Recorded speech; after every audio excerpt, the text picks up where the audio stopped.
Mobile থেকে আপনাদেরকে ছোট করে একটু দেখাচ্ছি যে সবকিছু দেখানো সম্ভব নয়।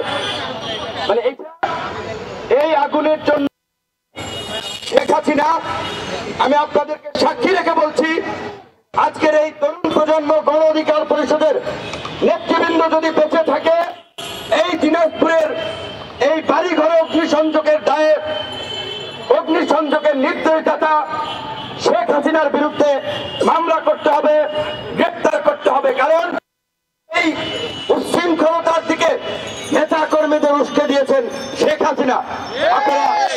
আপনারা শুনেছেন, তিনি এর আগে গণভবনে বক্তব্য বলেছিলেন তার নেতা কর্মীদেরকে, বিরোধী দলের নেতা কর্মীদেরকে হাত ভেঙে দেওয়ার জন্য, হাত পুড়িয়ে দেওয়ার জন্য।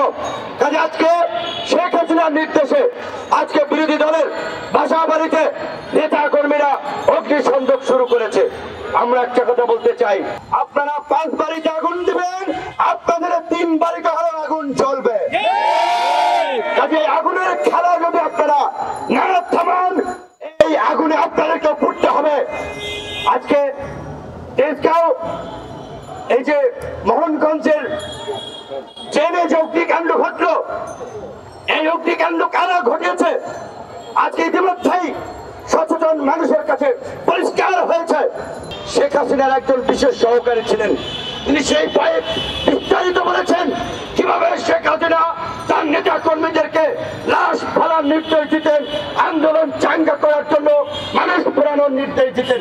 সেই শেখ হাসিনা আজকে ক্ষমতায় থাকার জন্য আবার দেশের মানুষকে নিয়ে লাশের নৃত্যে মেতে উঠেছে, যার দায় চাপাচ্ছে বিরোধী দলের নেতা কর্মীদের উপরে।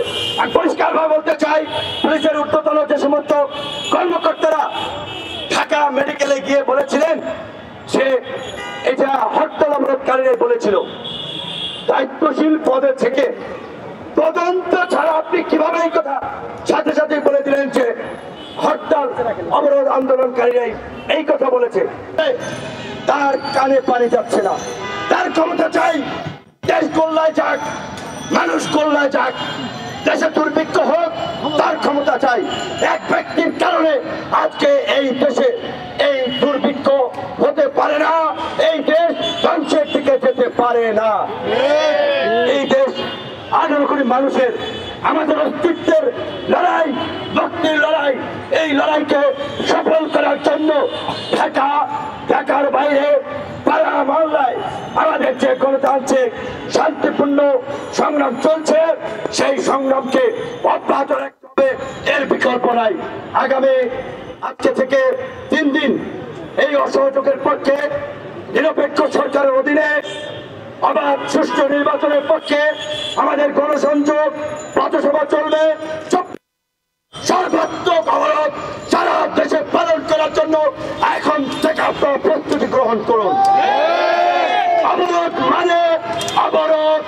মানে দোকানপাট খুলবে না, রাস্তাঘাটে গাড়ির চাকা ঘুরবে না। সারা দেশ রাষ্ট্র ব্যবস্থাকে অচল করে দেওয়ার জন্য এখন থেকেই সর্বাত্মক প্রস্তুতি নিয়ে 24 তারিখ আপনাদের ইতিহাস রচনা করতে হবে। এই ইতিহাস কোনো ব্যক্তির জন্য নয়, কোন দলের জন্য নয়, দেশের অস্তিত্ব রক্ষার জন্য আমাদেরকে জিততেই হবে। ধন্যবাদ। পত্রিকায় শুনেছেন 14টি ব্যাংক মূলধন ঘাটতিতে ঢুকে পড়ছে। বাণিজ্যিক লাভজনক ব্যাংক আজকে যখনই এই এসালম গ্রুপের হাতে তুলে দেওয়া হলো, ইসলামী ব্যাংক সহ যে 7টি ব্যাংকে তুলে দেওয়া হয়েছে, সমস্ত ব্যাংকের মূলধন ঘাটতিতে। এসালম এখন বাংলাদেশের স্বীকৃত ব্যাংক ডাকাত মাফিয়াতে পরিণত হয়েছে। অনেকে বলছেন তিনি সরকারের উচ্চ পর্যায়ের যাদেরকে ছোট আপা বড় আপা বলা হয়, তাদের নাকি মানি ব্যাগ পকেট হাত দিলে ওইখান থেকে তাদের টাকা বেরোয়, পাঞ্চ করলেই টাকা বেরোয়।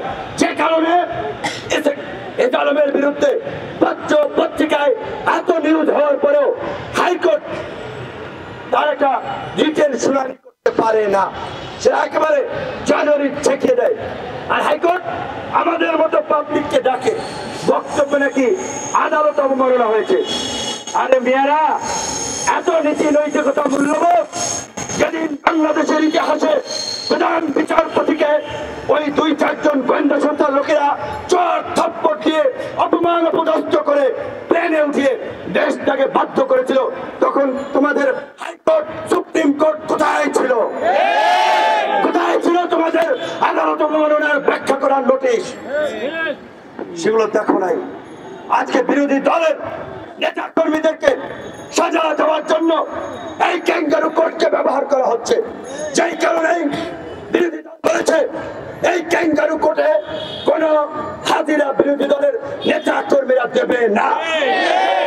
যতদিন পর্যন্ত না গণতন্ত্র প্রতিষ্ঠা, আইনের শাসন প্রতিষ্ঠা করতে না পারি, এই ক্যাঙ্গারু কোর্টকে আমরা প্রত্যাখ্যান করব। সত্য, বস্তুনিষ্ঠ ও নিরপেক্ষ দৈনিক জনবাণী।